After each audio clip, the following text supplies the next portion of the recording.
या ऐतिहासिक क्षणाचे आपण सर्वजण साक्षीदार होतो आहोत। हा 30 मीटर उंचीचा ध्वज वरती सादर करणार आहे।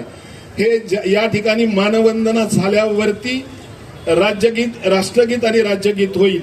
हा क्षण आपण सर्वजण काही मिनिट हा राष्ट्र पूर्ण फडकण्यासाठी लागणार आहेत आणि त्यासाठी आपल्याला संयमानं या राष्ट्रध्वजाला मनातून पाहून आपल्याला होईल।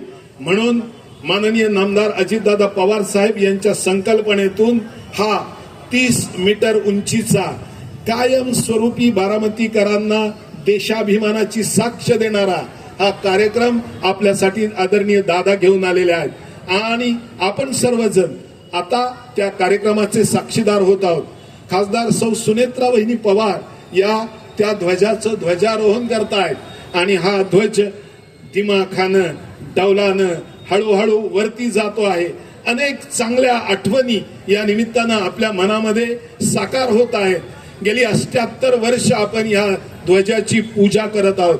15 ऑगस्ट 1947 आणि आज 2025 यामध्ये गेलेली 78 वर्ष आपण या ध्वजाचा मनात जो अभिमान बाळगलेला आहे तो क्षण आपण आता आपल्या मनामध्ये साठवत आहोत।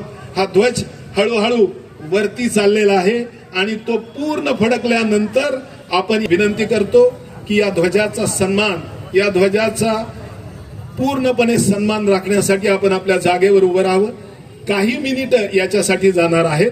ती मिनिट आपण आपल्या मनामध्ये भारतीय स्वातंत्र्याचा आजवर झालेला लढा, त्यामध्ये समस्त बारामतीकरांनी दिलेले योगदान आणि गेली अनेक वर्ष पवार कुटुंबीय बारामतीकरांसाठी करत असणारी धडपड, ही सगळी आपण हा राष्ट्रध्वज हळूहळू वरती जातो आहे।